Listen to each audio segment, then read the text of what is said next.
Bienvenue dans ce 34e numéro de Terre de l'Aube, un rendez-vous mensuel réalisé en partenariat avec la Chambre d'agriculture, vous le savez. Aujourd'hui, avec nos invités, nous reprenons cartables et cahiers afin de découvrir l'enseignement agricole dans le département de l'Aube.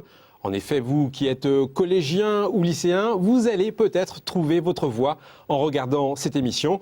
L'enseignement agricole est composé de nombreuses filières très intéressantes. C'est pour cela que 6 invités, rien que ça, vont venir tour à tour sur notre plateau pour en parler. Je vous laisse donc découvrir le sommaire de cette émission. Ils sont jeunes et ils ont choisi de préparer leur avenir professionnel au sein d'un établissement d'enseignement agricole au bois. Et nous verrons qu'ils ne se destinent pas forcément à passer leur journée sur un tracteur. Moi, je me destinerais plus, je pense, à l'optimisation énergétique. Des entretiens de terrain de sport d'une commune. Je reprends l'exploitation de mes parents qui ont 3,5 hectares. Ils sont photographes, commerciaux ou techniciens en assainissement. Nous verrons comment des actifs ont su tirer profit de leur formation dans des établissements d'enseignement agricole. La licence pro m'a apporté quand même beaucoup de notions que j'utilise aujourd'hui, notamment le marketing, management. Comment éviter les clichés sur l'enseignement agricole? Chambre d'agriculture, centre d'information et d'orientation et établissements scolaires travaillent de pair afin d'aider les jeunes à choisir ces métiers. Alors pour bien comprendre cette émission et pour bien comprendre l'enseignement agricole, on va essayer de dresser une carte de cet enseignement agricole avec vous, Denis Velu. Vous êtes élu à la Chambre d'agriculture. Est-ce qu'on peut donner quelques chiffres, nombre d'établissements, nombre d'étudiants? Alors le département de l'Aube compte 4 établissements d'enseignement agricole. Un gros établissement d'enseignement public qui est en fait scindé en deux sur le site de Saint-Pouange et sur le site de Crony. Un établissement privé plus viticole, la maison familiale du Barrois au Rissé. Un établissement à Sainte-Maure plus agricole. Et puis un autre établissement privé à Arcis-sur-Aube plus orienté sur les services. Et en tout, ça fait combien d'étudiants? Au total, environ 1300 étudiants. Oui, c'est quand même pas mal. Et Hubert Basson, vous êtes proviseur du lycée forestier de Crony et directeur adjoint de l'EPL de l'Aube. Quelle est l'étendue des formations agricoles? Est-ce qu'il s'agit uniquement de formations après le bac ou pas seulement? Non, puisque sur l'EPL de l'Aube, nous accueillons les élèves à l'issue de la 4e et jusqu'à la licence professionnelle, en fonction des sites, bien sûr, avec des spécialités différentes. Donc fin du collège jusqu'à l'université. Voilà. Alors Arlette Massin, vous êtes directrice, vous, de la maison familiale des Rissés. Y a-t-il quand même des équivalences de diplômes entre le brevet, le bac, le BTS ou autres diplômes et les diplômes de l'enseignement, de l'éducation nationale? Il y a vraiment des passerelles? Alors tout à fait. Donc ce qu'on peut dire, c'est qu'on va retrouver donc le même type de diplôme à l'Éducation nationale et au ministère de l'Agriculture. À chaque fin de cycle, un diplôme donc sanctionne cette fin de cycle, c'est-à-dire que fin 3e dans l'enseignement agricole, on trouvera donc un brevet. Fin 3e à l'Éducation nationale, c'est le brevet des collèges. Fin d'un cycle terminal, on trouvera un baccalauréat. Et on peut passer de l'un à l'autre, c'est reconnu comme tel, comme niveau bac. Tout à fait. Christian, j'ai bien compris, j'ai bien vu la carte de l'enseignement agricole, mais allons plus concrètement, si je puis dire, c'est quoi ces formations de l'enseignement agricole? Il y a le grand classique, ce sont les formations à la conduite et gestion d'exploitation agricole. CGEA. Alors, elles permettent bien sûr de répondre aux besoins des agriculteurs, le besoin premier, c'est-à-dire de reprendre une exploitation agricole. Mais il existe aussi des formations générales, d'autres liées au service, à l'aménagement paysager. Et finalement, ce sont sans doute les élèves qui en parlent mieux. Et je propose de voir pourquoi ils ont choisi les filières agricoles pour leur avenir. Claire et Alexis sont en terminale S. Ils ont choisi d'obtenir ce diplôme scientifique généraliste au sein d'un lycée agricole. Un atout, car leur classe compte 11 élèves. De plus, les options spécifiques de ce type de lycée, biologie et écologie, leur permettent d'envisager leur choix professionnel en toute confiance. Moi, je me destinerais plus, je pense, à l'optimisation énergétique.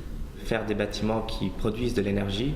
Ou alors on pourrait penser à essayer d'imaginer une nouvelle agriculture qui puisse nourrir le monde en dépensant moins d'énergie. Prendre une ferme peut-être, parce que mes parents sont agriculteurs, mais sinon travailler dans une chambre d'agriculture, dans de la communication en agriculture, ça me plairait bien. Formation agricole dans l'Aube rime forcément avec Champagne. L'obtention d'un diplôme est devenue obligatoire pour reprendre ce type d'exploitation. Ici, ces élèves de Bac Pro relèvent le défi de suivre les mêmes cours que ceux de l'Éducation nationale, avec 2 semaines de stage chaque mois. Objectif, s'exprimer comme un professionnel. Là, je suis en train de faire un cordon de broyeur. C'est une taille qui consiste à laisser donc une vieille charpente, c'est une taille noble. Enfin, on a des coursons quoi, qui sont des bois à fruits, où c'est qu'on laisse 2 yeux. Je voulais vraiment de l'alternance, quoi, pas forcément de l'apprentissage, parce qu'une fois qu'on a un apprentissage, on n'a pas de stage extérieur, quoi. Comme là, il n'y a pas longtemps, j'étais en coopérative d'approvisionnement. Voilà, j'ai 15 ans, j'aimerais reprendre l'exploitation de mes parents qui ont 3 hectares et demi. C'est sympa, la vie de groupe, on est moins, on s'entend tous. C'est sympathique. Services en milieu rural, gestion forestière, assainissement ou comme ici en section de travaux paysagers, les formations des domaines agricoles préparent au quotidien d'une entreprise. L'incidence des heures payées non travaillées s'obtiennent en divisant le nombre d'heures payées par le nombre d'heures travaillées. Je vais devenir sûrement chef d'entreprise d'une entreprise paysagère. Dans la tête des gens, lycée agricole, ça va avec vaches, prés, champs. Et vous avez touché une vache dans votre formation? Non. Un client qui va être du domaine public, ça va être des entretiens de terrain de sport d'une commune, tout ce qui est espace vert, parc d'une ville. Situé parfois loin des villes, l'ambiance de travail au sein des centres de formation agricole permet aux élèves de trouver leur voie. Je voulais faire secrétaire médical au début, donc je me suis dit que le BEPA secrétariat était assez approprié. Et je pense continuer surtout maintenant un BTS diététique. Donc il n'y a pas spécialement, ça n'a rien à voir, mais j'ai beaucoup été encadrée donc, par tous les professeurs que j'ai eus, que ce soit en BEPA ou en bac pro. Et j'ai donc pris confiance en moi, c'est sûr. L'enseignement agricole au bois s'étend de la 4e à la licence. L'équivalence des diplômes avec l'éducation nationale permet à chaque élève de construire son propre parcours. Voilà, ce soir on va présenter 3 établissements au bois. On commence peut-être avec vous, Arlette Massin, afin de présenter la maison familiale d'Hérissé. Finalement, quelles sont les formations que vous proposez au sein de cet établissement? Donc la maison familiale s'est ouverte en 1972 et c'est tout de suite orienté donc vers des jeunes qui étaient en recherche de projets. Et en fait, donc, ces jeunes viennent à la maison familiale pour avoir un cursus scolaire avec des stages en entreprise, donc qui vont leur permettre en fait de se choisir un projet professionnel et de le tester grandeur nature par l'intermédiaire de ces stages. Dans quelle filière? Alors en filière, 4e, 3e. Et quelle formation spécifique pour quel métier, je veux dire? Tous les métiers, peu importe le secteur, tous les métiers, non, les métiers principalement non agricoles. Non agricoles, d'accord. Ça va aussi bien. Donc il y a des élèves qui vont aller en stage, par exemple, dans les métiers de bouche ou en coiffure, et de ce fait, ils vont pouvoir, en fin de cycle, fin de 3e, s'orienter vers l'établissement scolaire de leur choix. En un mot, il y a aussi une nouveauté, un bac pro, je crois. Alors sinon, donc la maison familiale prépare également donc au métier de la viticulture et de l'œnologie. Donc là, c'est sa spécificité première. À l'origine, au Rissé, c'est tout à fait normal. Hubert Masson, on a vu dans le reportage une classe de terminale S avec seulement 11 élèves. Apparemment, c'est possible chez vous. Et c'est assez rare. C'est vraiment une situation exceptionnelle dans le monde agricole ou c'est finalement les qualités de l'enseignement sont comme ça? Dans l'enseignement agricole, il est clair qu'au niveau des effectifs, nous avons des effectifs tout à fait compatibles et assez stables d'une vingtaine d'élèves. Bon, là, c'est peut-être une particularité ou le cas d'une année sur 11 élèves, mais quand on a des classes d'environ 20 élèves, ça nous permet de faire un travail tout à fait actif pour eux et vraiment c'est un atout d'avoir ce type d'établissement et ce type d'effectifs dans les classes. Ils doivent être heureux. Et finalement, au sein de l'EPL de l'Aube, les formations que vous proposez, cela amène à quel débouché métier, que ce soit Saint-Point, Jacrony ou bien au centre de formation pour adultes, cette fois-ci de Bar-sur-Seine? Alors, il est clair que l'EPL de l'Aube, avec 4 sites de formation, puisqu'il y a aussi une antenne à Besanne, donc a des spécialités. Donc sur le site de Crony, on est dans la partie forestière, on ouvre à la rentrée prochaine un CAP, travaux forestiers bûcheronnage, et on va jusqu'au BTS et la licence pro avec Reims. Sur le site de Charles Baltet, là une gamme de formations élevée également, avec de l'aménagement, du service en milieu rural, des formations générales et technologiques, et des formations agricoles bien sûr. Et sur le site de Bar-sur-Seine et Besanne, des formations plus en lien avec la viticulture. Et c'est là qu'on voit qu'il y a des débouchés, des possibilités de formation quand même très multiples. À la limite, c'est très ouvert pour l'étudiant qui nous regarde et qui voudrait aboutir à un métier agricole. Même dans le Champagne, il y a des possibilités d'apprentissage importantes. Tout à fait. Et quelquefois, on souffre d'un déficit d'image parce qu'on imagine que dans nos lycées agricoles, on a toujours des élèves issus du milieu agricole, ce qui n'est pas le cas, quels que soient nos établissements. Et on les accueille pour les former à tous les métiers qui sont au voisinage du milieu rural et de l'agriculture. Vous avez des proportions sur l'origine des élèves? Sans doute très variable d'un site et d'une spécialité à l'autre. Il me semble que quand on est à une petite trentaine de %, c'est une moyenne. Marie-Claude Brié-Clément, vous êtes élue à la Chambre d'agriculture. On a beaucoup parlé des jeunes, mais si j'ai bien compris, le PL propose également un site de formation pour adultes. Est-ce que ça veut dire qu'à 35 ou 40 ans, je peux retourner au lycée agricole, j'entends? Oui, absolument. L'enseignement agricole s'inscrit dans ce qu'on appelle maintenant de façon commune la formation tout au long de la vie. Et de ce point de vue-là, le PL de l'Aube, tout comme le lycée agricole privé de Sainte-Maure, propose un certain nombre de formations qui sont ce qu'on peut appeler des formations diplômantes, mais aussi, donc qui vont amener à un diplôme, mais aussi des formations professionnalisantes. C'est-à-dire que vous pouvez aussi avoir toute une palette de formations courtes pour acquérir des compétences. Et vous parliez de la multiplicité des formations et de la multiplicité des métiers de l'agriculture. En agriculture et dans l'ensemble des métiers de l'agriculture, peut-être plus encore qu'ailleurs, parce qu'on est dans un monde qui est en mouvement important. L'acquisition de compétences nouvelles est quelque chose de tout à fait primordial. Et actuellement, sur l'ensemble des établissements qui proposent de la formation continue, on est sur l'année à 150 000 heures de formation continue. Vous voulez dire dans le département? Dans le département. Ah oui, ça fait un paquet de... Ça fait un paquet, tout à fait.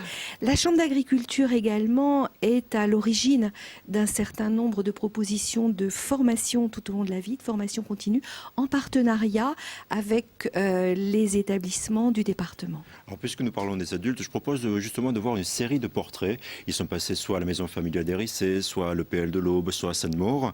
Et je propose de voir finalement que sont-ils devenus. Et vous allez voir qu'il y a quelques surprises. Reportage.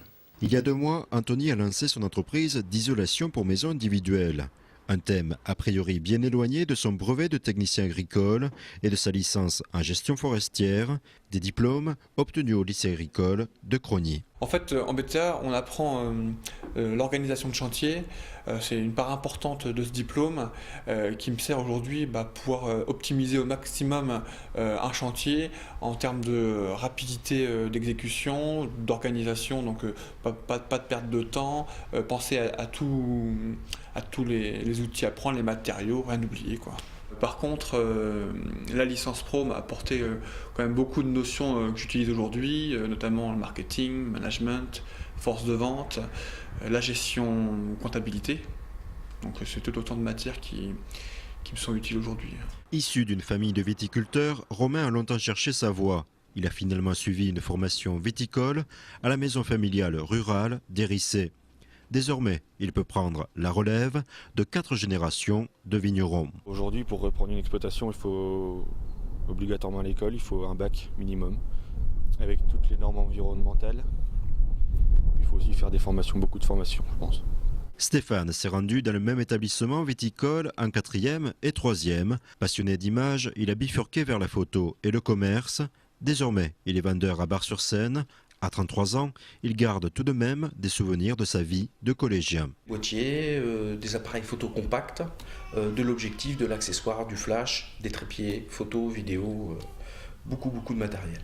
Donc la photographie toute la semaine, et en début de semaine, je travaille pas le lundi au magasin, donc je retourne aux vignes, car j'ai une petite exploitation viticole avec mon frère, donc j'y retourne de temps en temps. Je mets toujours un pied sur terre.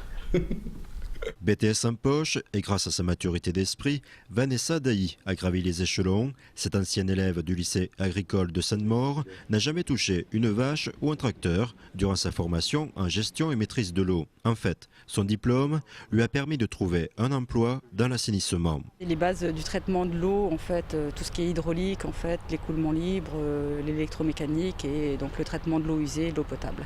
Toutes les eaux sales en fait qui sont écoulées des robinets, sont transportés dans des collecteurs d'eau usée et viennent ensuite à la station d'épuration pour être traités et pour être ensuite rejetés au milieu naturel. C'est une obligation réglementaire, donc la formation de BTS nous apprend justement comment faire en fonction de ce qui arrive à la station d'épuration, comment traiter les eaux sales en fait.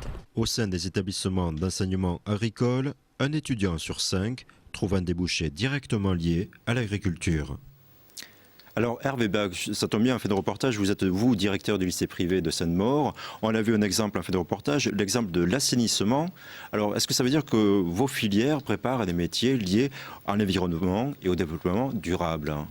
Complètement, comme vient de vous l'expliquer Vanessa, ce BTS dans le domaine de l'eau a deux orientations, l'un sur la partie plutôt ouvrage, production, réalisation de l'eau, l'autre est plutôt tourné vers l'assainissement, tout ce qui est traitement de l'eau usée, comme elle l'expliquait, mais aussi tout ce qui va être autour d'offrir une eau de qualité avec des normes qui sont extrêmement exigeantes et une ressource qui aujourd'hui est quand même très précieuse. Et dans des problématiques de développement durable, on s'inscrit complètement dans ces métiers-là. Plus généralement, quelles sont les thématiques des formations proposées au lycée privé de Sainte-Maure ? Alors nous, elles sont assez larges, puisqu'on commence le plus jeune à 13 ans chez nous, et il va aller jusqu'à la licence pro aussi. On a donc des 4e, 3e. J'aimerais insister sur ces filières-là, qui sont vraiment des paliers de remédiation pour certains élèves qui n'ont pas forcément tous des difficultés scolaires, loin de là, mais qui ont envie d'une pédagogie un petit peu différenciée. C'est pour ça d'ailleurs qu'elles existent encore dans notre ministère de l'Agriculture. Ensuite, nous avons des bacs pro. Un dans le domaine de la production animale, puisque nous avons 100 vaches laitières qui, depuis quelques temps d'ailleurs, sont traites par des robots. Ensuite, nous avons aussi des filières production végétale en bac pro, une nouvelle filière qui va toucher la gestion des milieux naturels et de la faune. Nous passons après un cycle général, puisqu'on ne fait pas que de l'agricole dans l'enseignement agricole, avec des classes de seconde générale. Le bac S, puisque effectivement il se trouve dans notre établissement. Là aussi, c'est un bac qui n'est pas très connu et qui pourtant est le même diplôme qui permet les mêmes orientations, et je crois que vous l'avez vu dans les élèves qui l'ont exprimé tout à l'heure. Et pour répondre à l'effectif un petit peu faible, c'est aussi parce qu'il a une connotation qui, pour le grand public, pense qu'il est purement agricole, ce qui n'est pas le cas. Il a juste une spécialité, un renforcement en biologie et écologie, et avec une approche, je dirais, environnementale.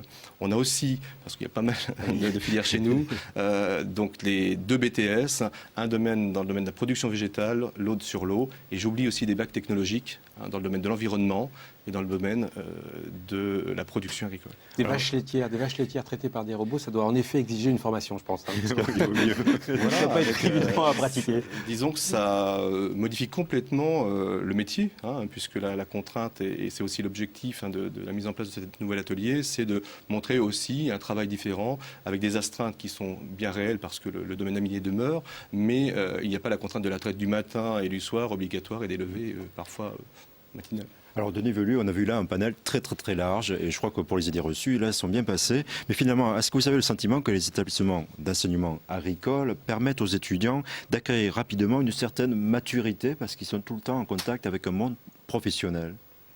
Oui, c'est la particularité de notre enseignement agricole, où les jeunes, bien sûr, vont en cours, sont en vis-à-vis avec un enseignant, mais sont au contact très rapidement des professionnels, avec des stages, avec des sorties sur le terrain encadrées par les enseignants, avec des travaux effectués aussi sur la ferme, puisque dans chaque établissement agricole, il y a une partie production, une partie ferme.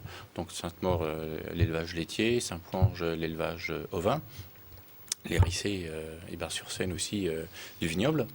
Donc là, le jeune est confronté à la réalité du terrain. Et quand en cours, on lui fait faire des maths ou des stats, il en voit l'application quand même sur le terrain. C'est pas abstrait. Brigitte Gondy, vous êtes directrice du CFA au sein de l'EPL de l'Aube. Est-ce que cette image de l'étudiant agricole sur son tracteur vous colle encore à la peau ? Et est-ce que ça rend difficile encore l'attractivité de ces formations ? Pas trop à Saint-Ponge, parce que moi j'ai pratiquement pas de formation agricole en apprentissage. Donc ce qui colle à la peau surtout, c'est que quand on est en apprentissage, c'est parce qu'on n'est pas bon à l'école. C'est vraiment pas du tout le cas. Il faut quand même être très bon, avoir une rigueur dans le travail, parce que c'est une semaine chez le maître d'apprentissage et une semaine à l'école. Donc si on n'a pas une certaine rigueur, on ne s'en sort pas, ça c'est sûr. Et ce sont souvent des jeunes qui embrassent vraiment un métier, qui ont une certaine certaine vocation à le faire? La plupart, oui, lorsqu'ils arrivent chez nous, il n'y a pas de souci, du CAP au BTS, il n'y a pas de problème. Il y a juste on a une classe aussi qui ressemble un peu à 4e, 3e chez Arlette, c'est-à-dire on a un pré-apprentissage aussi, où les jeunes ne savent pas trop encore vers quel métier ils veulent se diriger. Donc ils peuvent très bien se diriger vers les métiers verts que l'on prépare, mais aussi, pourquoi pas, on a eu des plaquistes, des menuisiers, etc. Donc on les aide un petit peu à trouver leur vocation. Mais la plupart du temps, en apprentissage, de toute façon, si ça leur convient, obligatoirement, ça se passe bien. Si ça leur convient pas, il y a rupture de contrat. En tout cas, Christian, je pense que durant ces 20 premières minutes d'émission, on a cassé pas mal d'images d'Épinal sur la formation agricole. Il y a aussi des actions pour casser ces images d'Épinal et montrer la modernité de tout cela. Parce que là, on se rencontre, on a le temps d'en parler, mais il y a justement les établissements qui vont sur place, notamment lors des forums étudiants, voilà, la présentation des lycées agricoles au sein des collèges, les collèges classiques. Il y a aussi le CIO, Centre d'information et d'orientation, la Chambre d'agriculture et les établissements donc, qui collaborent davantage. Et l'objectif, c'est d'atteindre l'attention des jeunes et de leur proposer de préparer l'avenir. Dit comme ça, c'est un peu flou et je propose de voir les explications en images. Afin de rendre l'enseignement agricole plus séduisant, fini les brochures, place à l'informatique. Quelques clics suffisent parfois à amorcer le dialogue. Aujourd'hui, de plus en plus, c'est quand même le service de l'orientation en ligne. C'est comme le chat, principalement le chat. 75% c'est le chat. Pour aller plus loin qu'une simple discussion en ligne, des rencontres avec les professionnels et les enseignants sont organisées, que ce soit autour d'une table ou par le biais de clips vidéo. L'idée consiste à démontrer la variété des débouchés de l'enseignement agricole. C'est-à-dire qu'on a surtout essayé d'adapter les médias aussi aux intérêts des jeunes. Et là, notamment Internet, aujourd'hui, les CD, DVD que nous trouvons dans l'espace documentaire sont intégrés sur Internet, notamment sur Unicep TV. La dernière table ronde que nous avons réalisée, c'était sur les métiers de biotechnologie et des agro-ressources, avec quelques entreprises locales. Ça réunissait les élèves et puis les enseignants. Et ça avait eu cette vertu quand même de rapprocher les enseignants et les entreprises. D'ailleurs, ça avait généré pas mal de contacts ensuite pour trouver des terrains de stage. Il existe d'autres actions concrètes pour rapprocher les élèves du monde professionnel. En 2009, la Chambre d'agriculture a renouvelé des partenariats avec les établissements d'enseignement agricole au bois. Objectif, innover et préparer les défis de l'agriculture de demain. Avec le lycée de Sainte-Maure, où on a un partenariat pour l'organisation de formations continues de courte durée auprès des agriculteurs, où on a un partenariat également pour une plateforme TTCR, taillis à très courte rotation, dans le cadre d'un dispositif régional d'expérimentation, et pour le lycée de Saint-Pouange. Donc on a là aussi plusieurs actions. On a aussi une plateforme biomasse qui est installée depuis plusieurs années et qui restera encore en place plusieurs années. On a également donc un partenariat sur une formation qui s'appelle Certifito dans le cadre d'EcoPhyto 2018, donc destiné à former les agriculteurs sur l'utilisation des phytos, parce que c'est quand même une vitrine potentielle. Il y a quand même des portes ouvertes qui sont organisées, donc des parents d'élèves qui sont susceptibles de venir. Et puis également à titre pédagogique, donc on souhaite et on associe d'ailleurs certaines classes de ces lycées donc au suivi des expérimentations, donc à différentes mesures, notation et puis anticipation effectivement petite main pour faire la mise en place de l'expé. Prise en compte de l'environnement, bioénergie, d'après les personnels du CIO, ces nouveaux débouchés correspondent davantage aux souhaits des étudiants. Alors, les souhaits des étudiants, ils vont peut-être découvrir vos établissements, Brigitte Gondi, d'ici peu de temps, avec, en ce moment, il y a des journées portes ouvertes. Mais finalement, ces journées portes ouvertes, est-ce que c'est vraiment efficace ? Bien sûr, c'est efficace, ça leur permet de découvrir l'environnement dans lequel ils risquent de venir. Nous avons de la chance d'avoir des établissements à taille humaine où il se fait énormément de choses. On essaye non seulement de leur transmettre des savoirs, des savoir-être, puis aussi de s'ouvrir sur l'extérieur. Donc c'est quand même le moment ou jamais de pouvoir montrer tout notre environnement. En plus, on a la campagne, c'est l'idéal. Marie-Claude Briry-Clément, une charte de partenariat entre les chambres d'agriculture et l'enseignement agricole a été signée en juin 2009. C'est quoi les objectifs de cette convention ? Alors, les chambres d'agriculture ont toujours eu un partenariat privilégié avec l'enseignement agricole, puisque ça fait partie, dans le cadre des missions, autour de la participation des élus dans les conseils d'administration, ou la participation des chambres au comité régional de l'enseignement agricole pour effectivement qu'il y ait une adéquation la plus forte possible entre les formations qui sont proposées et les besoins des agriculteurs et de l'ensemble des métiers de l'agriculture.